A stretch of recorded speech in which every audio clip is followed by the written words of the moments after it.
The Problem of Thor Bridge. Somewhere in the vaults of the bank of Cox and Company at Charing Cross, there is a travel-worn and battered tin dispatch box with my name, John H. Watson, M.D., late Indian Army, painted upon the lid. It is crammed with papers, nearly all of which are records of cases to illustrate the curious problems which Mr. Sherlock Holmes had at various times to examine. Some, and not the least interesting, were complete failures, and as such will hardly bear narrating, since no final explanation is forthcoming. A problem without a solution may interest the student, but can hardly fail to annoy the casual reader. Among these unfinished tales is that of Mr. James Phillimore, who, stepping back into his own house to get his umbrella, was never more seen in this world. No less remarkable is that of the cutter Alicia, which sailed one spring morning into a small patch of mist from where she never again emerged, nor was anything further ever heard of herself and her crew. A third case worthy of note is that of Isadora Persano, the well-known journalist and duellist, who was found stark staring mad with a matchbox in front of him which contained a remarkable worm said to be unknown to science. Apart from these unfathomed cases, there are some which involve the secrets of private families, to an extent which would mean consternation in many exalted quarters, if it were thought possible that they might find their way into print. I need not say that such a breach of confidence is unthinkable, and that these records will be separated and destroyed, now that my friend has time to turn his energies to the matter. There remain a considerable residue of cases of greater or less interest, which I might have edited before, had I not feared to give the public a surfeit which might react upon the reputation of the man whom above all others I revere. In some I was myself concerned, and can speak as an eyewitness, while in others I was either not present, or played so small a part that they could only be told as by a third person. The following narrative is drawn from my own experience. It was a wild morning in October, and I observed as I was dressing how the last remaining leaves were being whirled from the solitary plane tree which graces the yard behind our house. I descended to breakfast, prepared to find my companion in depressed spirits, for like all great artists he was easily impressed by his surroundings. On the contrary, I found that he had nearly finished his meal, and that his mood was particularly bright and joyous, with that somewhat sinister cheerfulness which was characteristic of his lighter moments. "You have a case, Holmes?" I remarked. "The faculty of deduction is certainly contagious, Watson," he answered. "It has enabled you to probe my secret. Yes, I have a case. After a month of trivialities and stagnation, the wheels move once more." "Might I share it?" "There is little to share, but we may discuss it when you have consumed the 2 hard-boiled eggs with which our new cook has favoured us. Their condition may not be unconnected with the copy of the Family Herald which I observed yesterday upon the hall table. Even so trivial a matter as cooking an egg demands an attention which is conscious of the passage of time and incompatible with the love romance in that excellent periodical." A quarter of an hour later the table had been cleared and we were face to face. He had drawn a letter from his pocket. "You have heard of Neil Gibson, the Gold King?" he said. "You mean the American senator?" "Well, he was once senator for some western state, but is better known as the greatest gold-mining magnate in the world." "Yes, I know of him. He has surely lived in England for some time. His name is very familiar." "Yes, he bought a considerable estate in Hampshire some 5 years ago. Possibly you have already heard of the tragic end of his wife." "Of course, I remember it now. That is why the name is familiar, but I really know nothing of the details."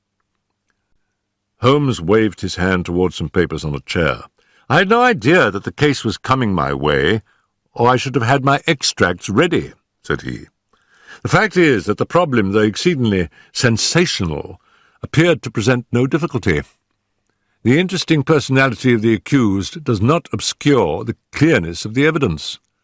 That was the view taken by the coroner's jury and also in the police court proceedings. It is now referred to the assizes at Winchester. I fear it is a thankless business. I can discover facts, Watson, but I cannot change them. Unless some entirely new and unexpected ones come to light, I do not see what my client can hope for. Your client? I forgot I had not told you. I'm getting into your involved habit, Watson, of telling a story backward. You had best read this first. The letter which he handed to me, written in a bold, masterful hand, ran as follows. Claridge's Hotel, October the 3rd. Dear Mr. Sherlock Holmes, I can't see the best woman God ever made go to her death without doing all that is possible to save her. I can't explain things. I can't even try to explain them, but I know beyond all doubt that Miss Dunbar is innocent. You know the facts. Who doesn't? It has been the gossip of the country, and never a voice raised for her. It's the damned injustice of it all that makes me crazy. That woman has a heart that wouldn't let her kill a fly. Well, I'll come at 11 tomorrow and see if you can get some ray of light in the dark. Maybe I have a clue and don't know it. Anyhow, all I know and all I have and all I am are for your use if only you can save her. If ever in your life you showed your powers, put them now into this case. Yours faithfully, J. Neil Gibson. There you have it, said Sherlock Holmes, knocking out the ashes of his after-breakfast pipe and slowly refilling it. That is the gentleman I await. As to the story, you have hardly time to master all these papers, so I must give it to you in a nutshell if you are to take an intelligent interest in the proceedings. This man is the greatest financial power in the world, and a man, as I understand, of most violent and formidable character. He married a wife, the victim of this tragedy, of whom I know nothing save that she was past her prime, which was the more unfortunate, as a very attractive governess superintended the education of 2 young children. These are the 3 people concerned, and the scene is a grand old manor house, the centre of historical English state. Then, as to the tragedy. The wife was found in the grounds nearly half a mile from the house, late at night, clad in her dinner dress, with a shawl over her shoulders and a revolver bullet through her brain. No weapon was found near her, and there was no local clue as to the murder. No weapon near her, Watson. Mark that. The crime seems to have been committed late in the evening, and the body was found by a gamekeeper about 11 o'clock, when it was examined by the police and by a doctor before being carried up to the house. Is this too condensed, or can you follow it clearly? It's all very clear. But why suspect the governess? Well, in the first place, there is some very direct evidence. A revolver with 1 discharged chamber and a caliber which corresponded with the bullet was found on the floor of her wardrobe. His eyes fixed, and he repeated in broken words, on the floor of her wardrobe. Then he sank into silence, and I saw that some train of thought had been set moving which I should be foolish to interrupt. Suddenly, with a start, he emerged into brisk life once more. Yes, Watson, it was found. Pretty damning, eh? So the 2 juries thought. Then the dead woman had a note upon her, making an appointment at that very place, and signed by the governess. How's that? Finally, there is the motive. Senator Gibson is an attractive person. If his wife dies, who more likely to succeed her than the young lady who had already, by all accounts, received pressing attentions from her employer? Love, fortune, power, all depending upon one middle-aged life. Ugly, Watson, very ugly. Yes, indeed, Holmes. Nor could she prove an alibi. On the contrary, she had to admit that she was down near Thor Bridge, that was the scene of the tragedy, about that hour. She couldn't deny it, for some passing villager had seen her there. That really seems final. And yet, Watson, and yet, this bridge, a single broad span of stone with balustraded sides, carries the drive over the narrowest part of a long, deep, reed-girt sheet of water. Thor Mere, it is called. In the mouth of the bridge lay the dead woman. Such are the main facts. But here, if I mistake not, is our client, considerably before his time." Billy had opened the door, but the name which he announced was an unexpected one. Mr. Marlowe Bates was a stranger to both of us. He was a thin, nervous wisp of a man with frightened eyes and a twitching, hesitating manner, a man whom my own professional eye would judge to be on the brink of an absolute nervous breakdown. "You seem agitated, Mr. Bates," said Holmes. "Pray sit down. I fear I can only give you a short time, for I have an appointment at 11. I know you have." Our visitor gasped, shooting out short sentences like a man who was out of breath. "Mr. Gibson is coming. Mr. Gibson is my employer. I am manager of his estate, Mr. Holmes. He is a villain, an infernal villain." "Strong language, Mr. Bates." I have to be emphatic, Mr. Holmes, but the time is so limited I would not have him find me here for the world. He's almost due now, but I was so situated that I could not come earlier. His secretary, Mr. Ferguson, only told me this morning of his appointment with you." "And you are his manager?" "I've given him notice. In a couple of weeks I shall have shaken off his accursed slavery. A hard man, Mr. Holmes, hard to all about him. Those public charities are a screen to cover his private iniquities. But his wife was his chief victim. He was brutal to her, yes, sir, brutal. How she came by our death I do not know. But I am sure that he had made her life a misery to her. She was a creature of the tropics, a Brazilian by birth, as no doubt you know." "No, it had escaped me." "Tropical by birth and tropical by nature, a child of a sun, of passion. She had loved him as such women can love, but when her own physical charms had faded, I'm told that they were once great, there was nothing to hold him. We all liked her and felt for her and hated him for the way that he treated her, but he is plausible and cunning. That is all I have to say to you. Don't take him at his face value. There is more behind. Now I'll go. No, don't detain me. He is almost due." With a frightened look at the clock, our strange visitor literally ran to the door and disappeared. Well, said Holmes after an interval of silence. "Mr. Gibson seems to have a nice, loyal household. But the warning is a useful one, and now we can only wait till the man himself appears." Sharp at the hour we heard a heavy step upon the stairs, and the famous millionaire was shown into the room. As I looked upon him, I understood not only the fear and dislike of his manager, but also the execrations which so many business rivals have heaped upon his head. If I were a sculptor and desired to idealize the successful man of affairs, iron of nerve and leathery of conscience, I should choose Mr. Neil Gibson as my model. His tall, gaunt, craggy figure had a suggestion of hunger and rapacity. And Abraham Lincoln, keyed to base uses instead of high ones, would give some idea of the man. His face might have been chiseled in granite, hard-set, craggy, remorseless, with deep lines upon it, the scars of many a crisis. Cold grey eyes, looking shrewdly out from under bristling brows, surveyed us each in turn. He bowed in perfunctory fashion as Holmes mentioned my name, and then, with a masterful air of possession, he drew a chair up to my companion and seated himself with his bony knees almost touching him. "Let me say right here, Mr. Holmes," he began, "that money is nothing to me in this case. You can burn it, if it's any use in lighting you to the truth. This woman is innocent, and this woman has to be cleared. And it's up to you to do it. Name your figure." "My professional charges are upon a fixed scale," said Holmes coldly. "I do not vary them, save when I remit them altogether." "Well, if dollars make no difference to you, think of the reputation. If you pull this off, every paper in England and America will be booming you. You'll be the talk of 2 continents. "Thank you, Mr. Gibson. I do not think that I am in need of booming.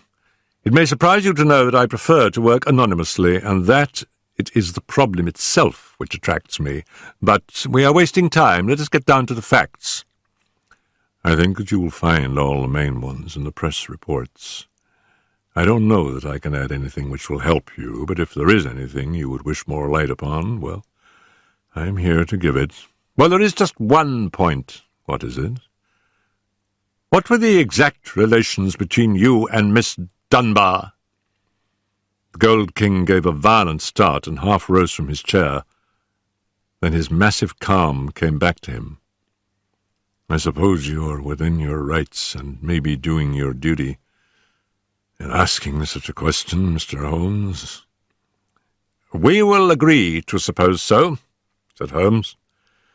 Then I can assure you that our relations were entirely and always those of an employer towards a young lady whom he never conversed with or ever saw, save when she was in the company of his children.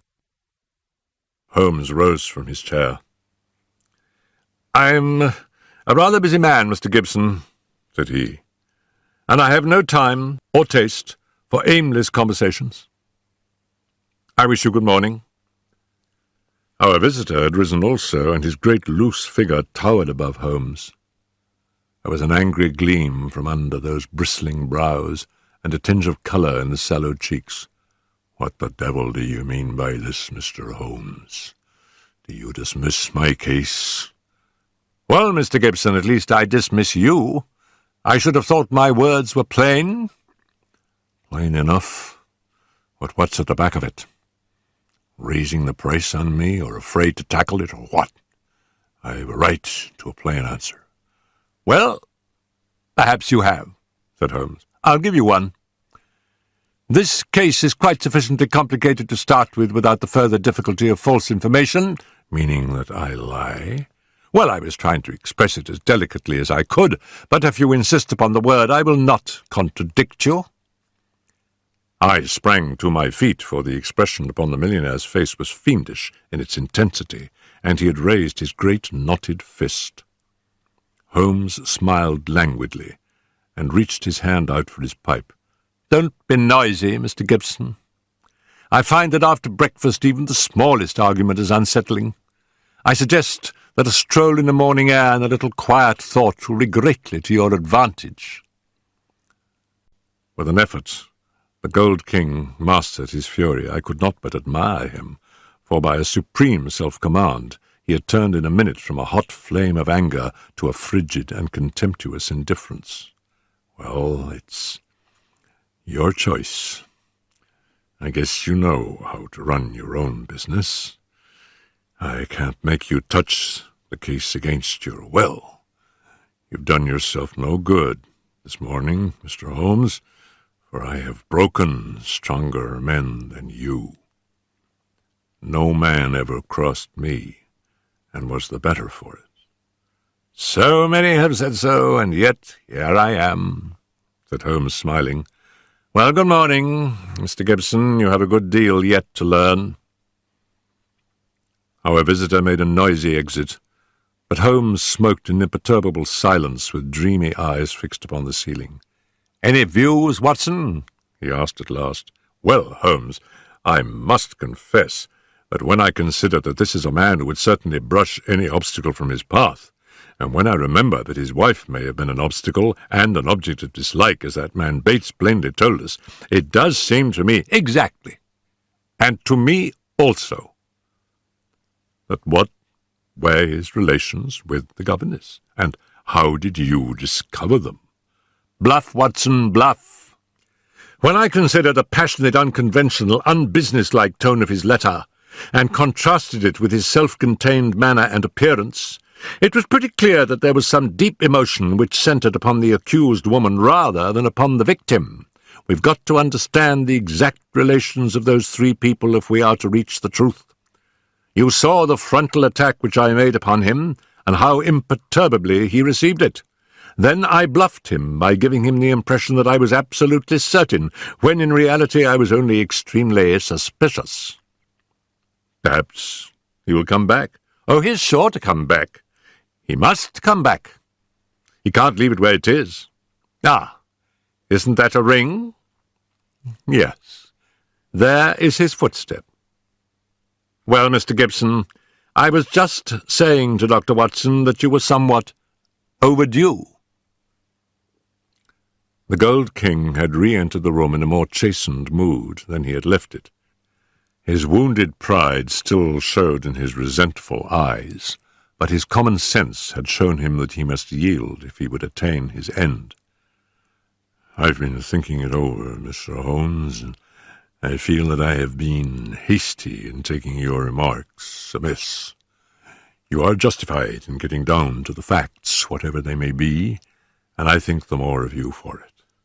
I can assure you, however, that the relations between Miss Dunbar and me don't really touch this case." "That is for me to decide, is it not?" "Yes, I guess that is so. You're like a surgeon who wants every symptom before he can give his diagnosis." "Exactly. That expresses it. And it is only a patient who has an object in deceiving his surgeon who would conceal the facts of his case." "That may be so. But you will admit, Mr. Holmes, that most men would shy off a bit when they are asked point-blank what their relations with a woman may be, if there really is some serious feeling in the case. I guess most men have a little private reserve of their own in some corner of their souls, where they don't welcome intruders, and you burst suddenly into it. But the object excuses you, since it was to try and save her. Well, the stakes are down, and the reserve open, and you can explore where you will. What is it you want?" "The truth." The Gold King paused for a moment as one who marshals his thoughts. His grim, deep-lined face had become even sadder and more grave. "I can give it to you in a very few words, Mr. Holmes," said he at last. "There are some things that are painful as well as difficult to say, so I won't go deeper than is needful. I met my wife when I was gold hunting in Brazil. Maria Pinto was the daughter of a government official at Manaus, and she was very beautiful. I was young and ardent in those days, but even now, as I look back with colder blood and a more critical eye, I can see that she was rare and wonderful in her beauty.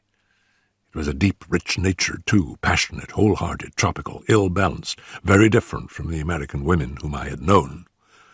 Well, to make a long story short, I loved her, and I married her. It was only when the romance had passed, and had lingered for years, that I realized that we had nothing, absolutely nothing, in common. My love faded. If hers had faded also, it might have been easier. But you know the wonderful way of women. Do what I might, nothing could turn her from me. If I have been harsh to her, even brutal, as some have said, it has been because I knew that if I could kill her love, or if it turned to hate, it would be easier for both of us. But nothing changed her. She adored me in these English woods, as she had adored me 20 years ago on the banks of the Amazon. Do what I might, she was as devoted as ever. Then came Miss Grace Dunbar. She answered our advertisement and became governess to our 2 children. Perhaps you have seen her portrait in the papers. The whole world has proclaimed that she also is a very beautiful woman. Now, I make no pretense to be more moral than my neighbours, and I will admit to you that I could not live under the same roof with such a woman, and in daily contact with her, without feeling a passionate regard for her. Do you blame me, Mr. Holmes? I do not blame you for feeling it. I should blame you if you expressed it, since this young lady was in a sense under your protection. Well, maybe so, said the millionaire, though for a moment the reproof had brought the old angry gleam into his eyes. I am not pretending to be any better than I am. I guess all my life I have been a man that reached out his hand for what he wanted, and I never wanted anything more than the love and possession of that woman. I told her so. Oh, you did you? Holmes could look very formidable when he was moved. I said to her that if I could marry her, I would, but that it was out of my power. I said that money was no object, and that all I could do to make her happy and comfortable would be done. Very generous, I am sure, said Holmes with a sneer. See here, Mr. Holmes, I came to you on a question of evidence, not on a question of morals. I am not asking for your criticism. It is only for the young lady's sake that I touch your case at all, said Holmes sternly. I don't know that anything she's accused of is really worse than what you have yourself admitted, that you have tried to ruin a defenceless girl who was under your roof. Some of you rich men have to be taught that all the world cannot be bribed into condoning your offences. To my surprise, the Gold King took the reproof with equanimity. That is how I feel myself about it now. I thank God that my plans did not work out as I intended. She would have none of it, and she wanted to leave the house instantly. Why did she not? Well, in the first place, others were dependent upon her, and it was no light matter for her to let them all down by sacrificing her living.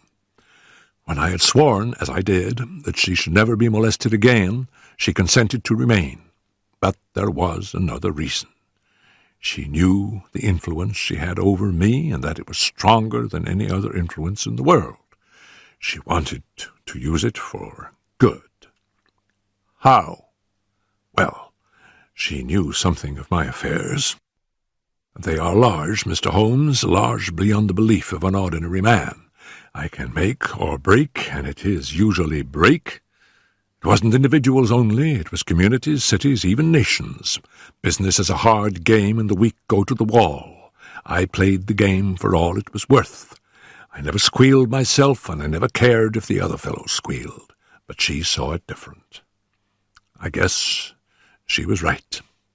She believed and said that a fortune for one man that was more than he needed should not be built on 10,000 ruined men who were left without the means of life.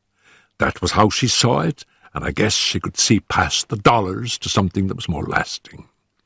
She found that I listened to what she said, and she believed she was serving the world by influencing my actions, so she stayed, and then this came along.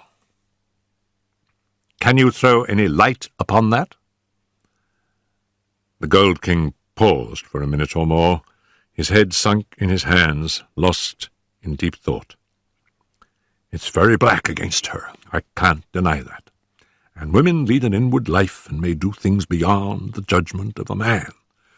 At first, I was so rattled and taken aback that I was ready to think she had been led away in some extraordinary fashion that was clean against her usual nature. One explanation came into my head. I give it to you, Mr. Holmes, for what it is worth. There is no doubt that my wife was bitterly jealous. There is a soul jealousy that can be as frantic as any body jealousy, and though my wife had no cause, and I think she understood this, for the latter, she was aware that this English girl exerted an influence upon my mind and my acts that she herself never had. It was an influence for good, but that did not mend the matter. She was crazy with hatred, and the heat of the Amazon was always in her blood. She might have planned to murder Miss Dunbar, or, we will say, to threaten her with a gun, and so frighten her into leaving us. Then there might have been a scuffle, and the gun gone off and shot the woman who held it. That possibility had already occurred to me, said Holmes. Indeed, it is the only obvious alternative to deliberate murder. But she utterly denies it. Well, that is not final, is it? One can understand that a woman placed in so awful a position might hurry home, still in her bewilderment, holding the revolver.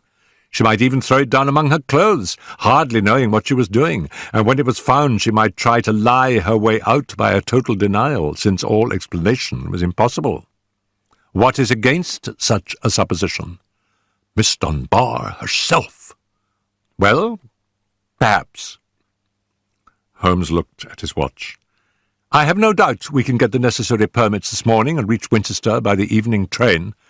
When I have seen this young lady, it is very possible that I may be of more use to you in the matter, though I cannot promise that my conclusions will necessarily be such as you desire. End of Disc 2. Disc 3. There was some delay in the official pass, and instead of reaching Winchester that day, we went down to Thor Place, the Hampshire estate of Mr. Neil Gibson. He did not accompany us himself, but we had the address of Sergeant Coventry of the local police, who had first examined into the affair. He was a tall, thin, cadaverous man, with a secretive and mysterious manner which conveyed the idea that he knew or suspected a very great deal more than he dared say. He had a trick, too, of suddenly sinking his voice to a whisper, as if he had come upon something of vital importance, though the information was usually commonplace enough. Behind these tricks of manner, he soon showed himself to be a decent, honest fellow, who was not too proud to admit that he was out of his depth and would welcome any help. "Anyhow, I'd rather have you than Scotland Yard, Mr. Holmes," said he. "If the Yard gets called into a case, then the local loses all credit for success and may be blamed for failure. Now, you play straight, so I've heard." "I need not appear in the matter at all," said Holmes, to the evident relief of our melancholy acquaintance. "If I can clear it up, I don't ask to have my name mentioned." "Well, it's very handsome of you, I'm sure. And your friend Dr. Watson can be trusted, I know.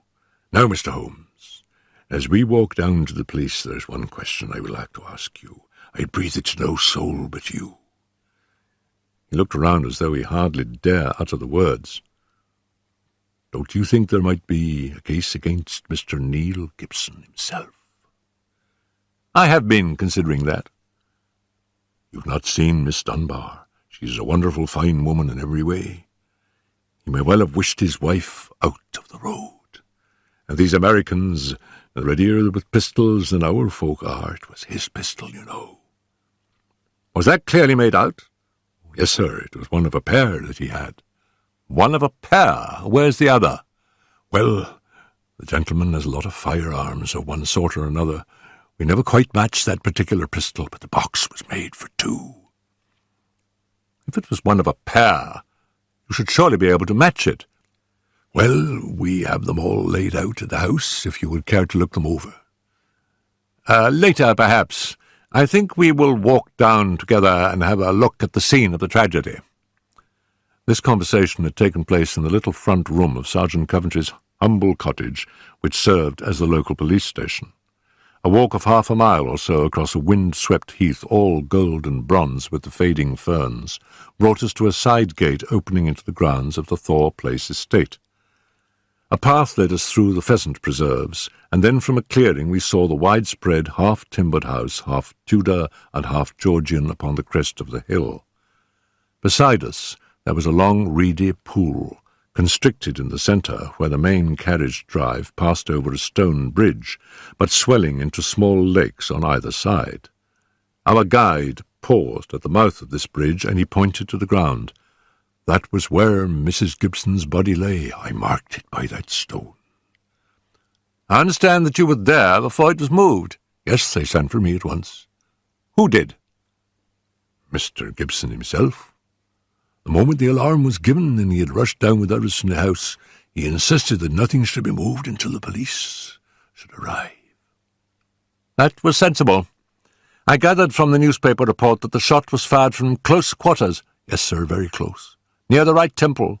"Just behind it, sir." "How did the body lie?" "On the back, sir. No trace of a struggle, no marks, no weapon. The short note from Miss Dunbar was clutched in her left hand." "Clutched, you say?" "Yes, sir. We could hardly open the fingers." "That is of great importance. It excludes the idea that anyone could have placed the note there after death in order to furnish a false clue. Dear me. And the note, as I remember, was quite short. 'I will be at Thor Bridge at 9 o'clock. G. Dunbar.' Was that not so?" "Yes, sir." "Did Miss Dunbar admit writing it?" "Yes, sir." "What was her explanation?" "Her defence was reserved for the assizes. She would say nothing." "The problem is certainly a very interesting one. The point of the letter is very obscure, is it not?" "Well, sir," said the guide, "it seemed, if I may be so bold as to say so, the only really clear point in the whole case." Holmes shook his head. "Granting that the letter is genuine and was really written, it was certainly received some time before, say 1 hour or 2.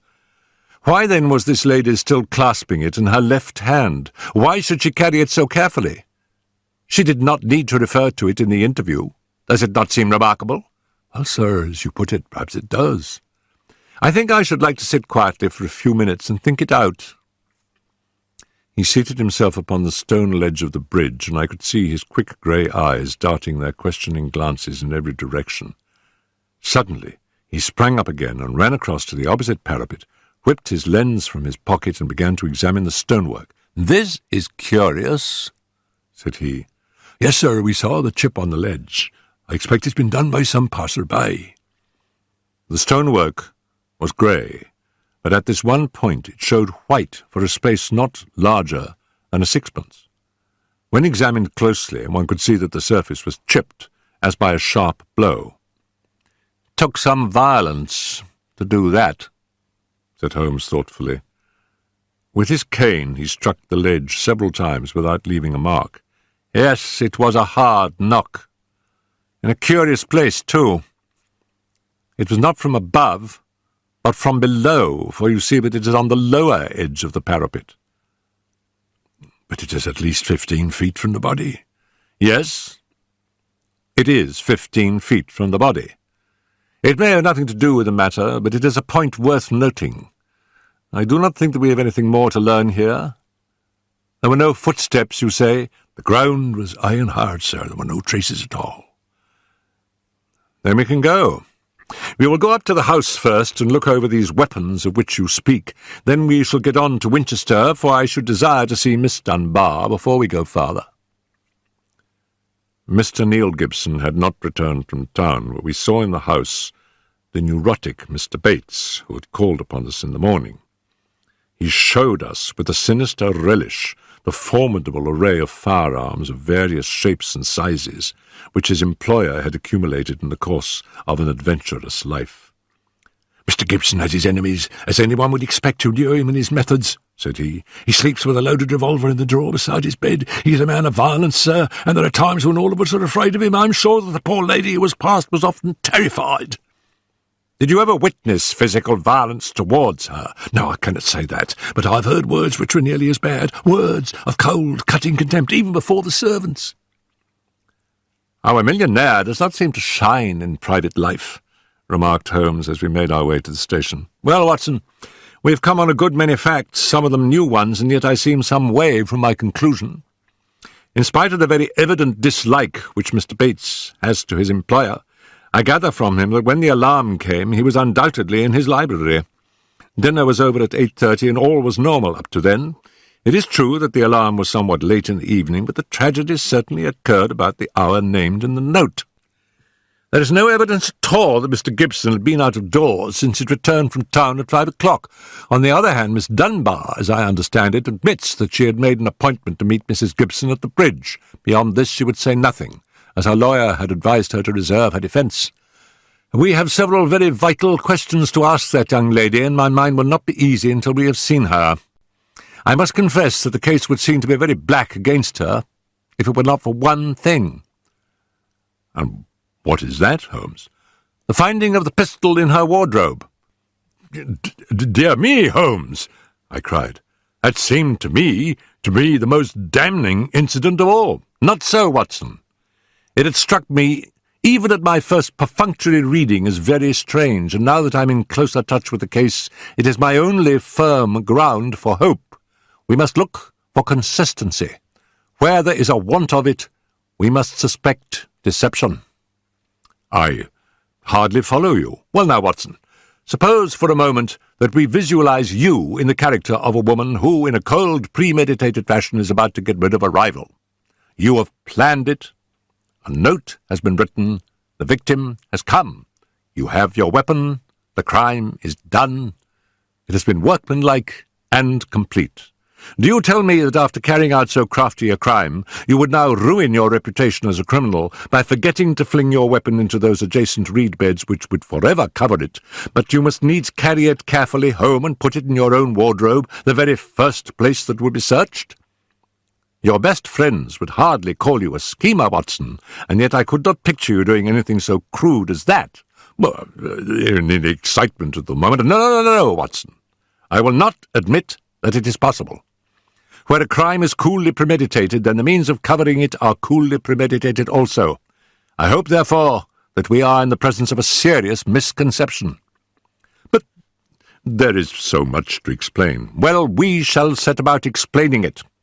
When once your point of view is changed, the very thing which was so damning becomes a clue to the truth. For example, there is this revolver. Miss Dunbar disclaims all knowledge of it.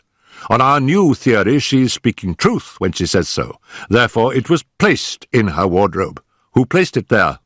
Someone who wished to incriminate her. Was not that person the actual criminal? You see how we come at once upon a most fruitful line of inquiry. We were compelled to spend the night at Winchester, as the formalities had not yet been completed. But next morning, in the company of Mr. Joyce Cummings, the rising barrister who was entrusted with the defence, we were allowed to see the young lady in her cell. I had expected from all that we had heard to see a beautiful woman, but I can never forget the effect which Miss Dunbar produced upon me. It was no wonder that even the masterful millionaire had found in her something more powerful than himself, something which could control and guide him. One felt, too, as one looked at the strong, clear-cut, and yet sensitive face, that even should she be capable of some impetuous deed, none the less there was an innate nobility of character which would make her influence always for the good. She was a brunette, tall, with a noble figure and commanding presence, but her dark eyes had in them the appealing, helpless expression of the hunted creature who feels the nets around it but can see no way out from the toils. Now, as she realized the presence and the help of my famous friend, there came a touch of colour in her wan cheeks, and the light of hope began to glimmer in the glance which she turned upon us.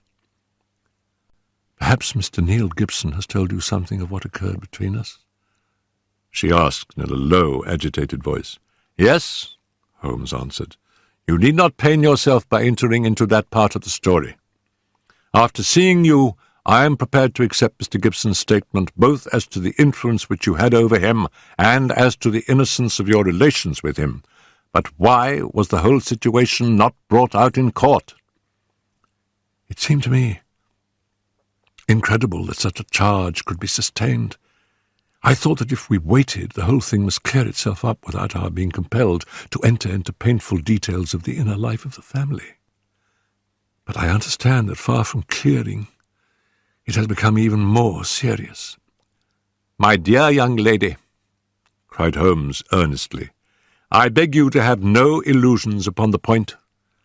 Mr. Cummings here would assure you that all the cards are at present against us, and that we must do everything that is possible if we are to win clear. It will be a cruel deception to pretend that you are not in very great danger. Give me all the help you can, then, to get at the truth." "I will conceal nothing."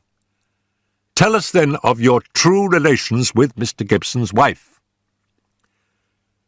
"She hated me, Mr. Holmes. She hated me with all the fervour of her tropical nature. She was a woman who would do nothing by halves, and the measure of her love for her husband was the measure also of her hatred for me. It is probable that she misunderstood our relations. I would not wish to wrong her, but she loved so vividly in a physical sense that she could hardly understand the mental and even spiritual tie which held her husband to me, or imagine that it was only my desire to influence his power to good ends which kept me under his roof. I can see now that I was wrong. Nothing could justify me in remaining where I was, a cause of unhappiness, and yet it is certain that the unhappiness would have remained even if I had left the house. "Now, Miss Dunbar," said Holmes, "I beg you to tell us exactly what occurred that evening." "I can tell you the truth so far as I know it, Mr. Holmes, but I'm in a position to prove nothing, and there are points, the most vital points, which I can neither explain nor can I imagine any explanation." "If you will find facts, perhaps others may find the explanation." With regard, then, to my presence at Thor Bridge that night, I received a note from Mrs. Gibson in the morning. It lay on the table of the schoolroom, and it may have been left there by her own hand. It implored me to see her there after dinner, said she had something important to say to me, and asked me to leave an answer on the sundial in the garden, as she desired no one to be in our confidence. I saw no reason for such secrecy, but I did as she asked, accepting the appointment.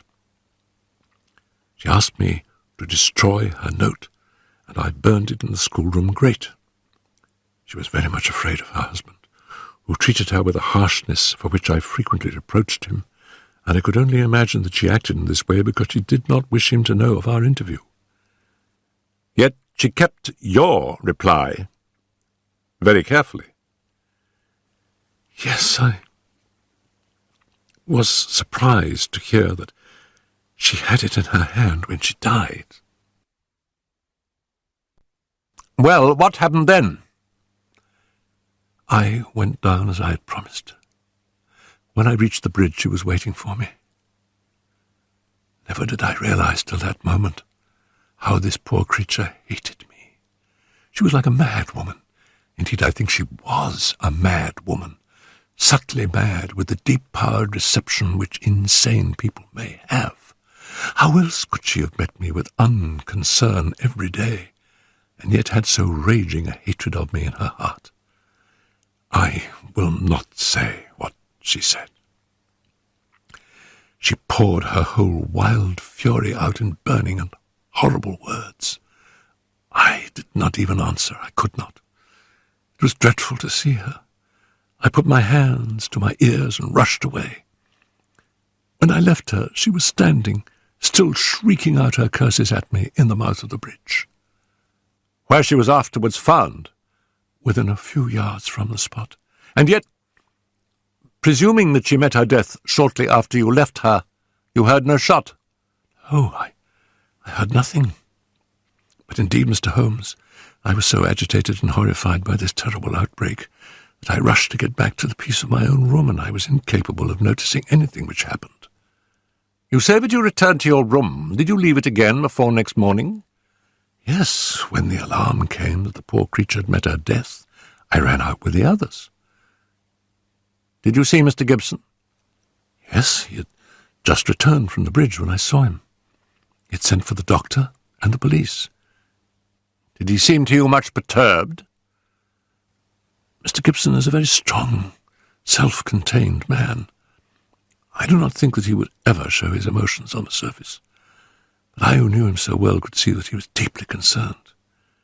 And then we come to the all-important point. This pistol that was found in your room. Had you ever seen it before? Never, I swear it. When was it found? Next morning, when the police made their search. Among your clothes? Yes, on the floor of my wardrobe, under my dresses. You could not guess how long it had been there? It had not been there the morning before. How do you know? Because I tied it out the wardrobe. That is final. Then someone came into your room and placed the pistol there in order to inculpate you. It must have been so. And when? It could only have been at mealtime, or else at the hours when I would be in the schoolroom with the children. As you were, when you got the note? Yes. From that time onward for the whole morning. Thank you, Miss Dunbar. Is there any other point which could help me in the investigation? I can think of none. There was some sign of violence on the stonework of the bridge. A perfectly fresh chip just opposite the body. Could you suggest any possible explanation of that? Surely it must be a mere coincidence. Curious, Miss Dunbar. Very curious. Why should it appear at the very time of the tragedy, and why at the very place? What could have caused it? Only great violence could have such an effect. Holmes did not answer. His pale, eager face had suddenly assumed that tense, faraway expression which I had learned to associate with the supreme manifestation of his genius. So evident was the crisis in his mind that none of us dared to speak, and we sat, barrister, prisoner, and myself, watching him in a concentrated and absorbed silence. Suddenly he sprang from his chair, vibrating with nervous energy and the pressing need for action. "Come, Watson, come!" he cried. "What is it, Mr. Holmes?" "Never mind, my dear lady. You will hear from me, Mr. Cummings. With the help of the God of Justice, I will give you a case which will make England ring. You will get news by tomorrow, Miss Dunbar.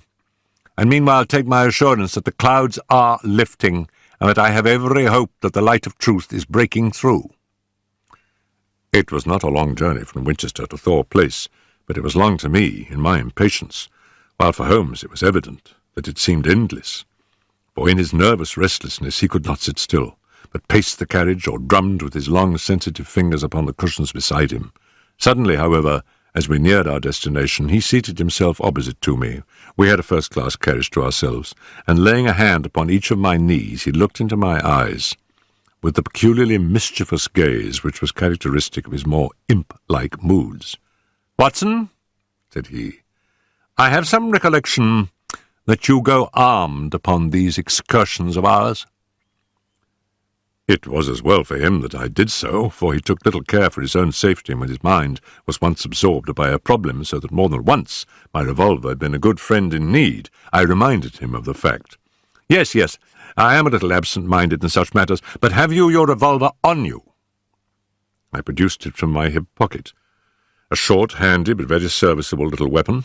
He undid the catch, shook out the cartridges, and examined it with care. "It's heavy, remarkably heavy," said he. "Yes, it is a solid bit of work." He mused over it for a minute. "You know, Watson," said he, "I believe your revolver is going to have a very intimate connection with the mystery which we are investigating." "My dear Holmes, you are joking." "No, Watson, I'm very serious. There is a test before us. If the test comes off, all will be clear, and the test will depend upon the conduct of this little weapon. 1 cartridge out. Now we will replace the other 5 and put on the safety catch. So, that increases the weight and makes it a better reproduction." I had no glimmer of what was in his mind, nor did he enlighten me, but sat lost in thought until we pulled up in the little Hampshire station. We secured a ramshackle trap, and in a quarter of an hour were at the house of our confidential friend, the sergeant. "A clue, Mr. Holmes? What is it?" "It all depends upon the behaviour of Dr. Watson's revolver," said my friend. "Here it is. Now, officer, can you give me 10 yards of string?" The village shop provided a ball of stout twine. "I think this is all we will need," said Holmes. "Now, if you please, we will get off on what I hope is the last stage of our journey." The sun was setting and turning the rolling Hampshire moor into a wonderful autumnal panorama. The sergeant, with many critical and incredulous glances which showed his deep doubts of the sanity of my companion, lurched along beside us. As we approached the scene of the crime, I could see that my friend, under all his habitual coolness, was in truth deeply agitated. "Yes," he said in answer to my remark, "you have seen me miss my mark before, Watson.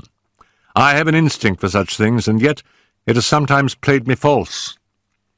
It seemed a certainty when first it flashed across my mind in the cell at Winchester, but one drawback of an active mind is one can always conceive alternative explanations which would make our scent a false one. And yet... Well, Watson, we can but try." As he walked, he had firmly tied one end of the string to the handle of the revolver. We had now reached the scene of the tragedy. With great care he marked out under the guidance of the policeman the exact spot where the body had been stretched. He then hunted among the heather and the ferns until he found a considerable stone. This he secured to the other end of his line of string, and he hung it over the parapet of the bridge so that it swung clear above the water. He then stood on the fatal spot, some distance from the edge of the bridge, with my revolver in his hand, the string being taut between the weapon and the heavy stone on the farther side. "Now for it!" he cried. At the words, he raised the pistol to his head and then let go his grip. In an instant it had been whisked away by the weight of the stone, had struck with a sharp crack against the parapet, and had vanished over the side into the water. It had hardly gone before Holmes was kneeling beside the stonework, and a joyous cry showed that he had found what he expected. "Was there ever a more exact demonstration?" he cried. "See, Watson, your revolver has solved the problem." As he spoke, He pointed to a second chip of the exact size and shape of the first, which had appeared on the under edge of the stone balustrade. "We'll stay at the inn tonight," he continued as he rose and faced the astonished sergeant. "You will, of course, get a grappling hook, and you will easily restore my friend's revolver. You will also find beside it the revolver, string, and weight with which this vindictive woman attempted to disguise her own crime and to fasten a charge of murder upon an innocent victim. You can let Mr. Gibson know that I will see him in the morning, when steps can be taken for Miss Dunbar's vindication." Late that evening, as we sat together smoking our pipes in the village inn, Holmes gave me a brief review of what had passed. "I fear, Watson," said he, "that you will not improve any reputation which I may have acquired by adding the case of the Thor Bridge mystery to your annals. I have been sluggish in mind and wanting in that mixture of imagination and reality which is the basis of my art.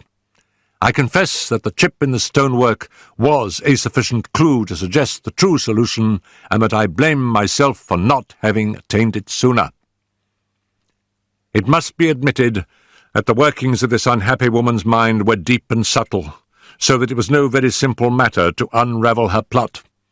I do not think that in our adventures we have ever come across a stranger example of what perverted love can bring about. Whether Miss Dunbar was her rival in a physical or in a merely mental sense seems to have been equally unforgivable in her eyes. No doubt she blamed this innocent lady for all those harsh dealings and unkind words with which her husband tried to repel her too demonstrative affection.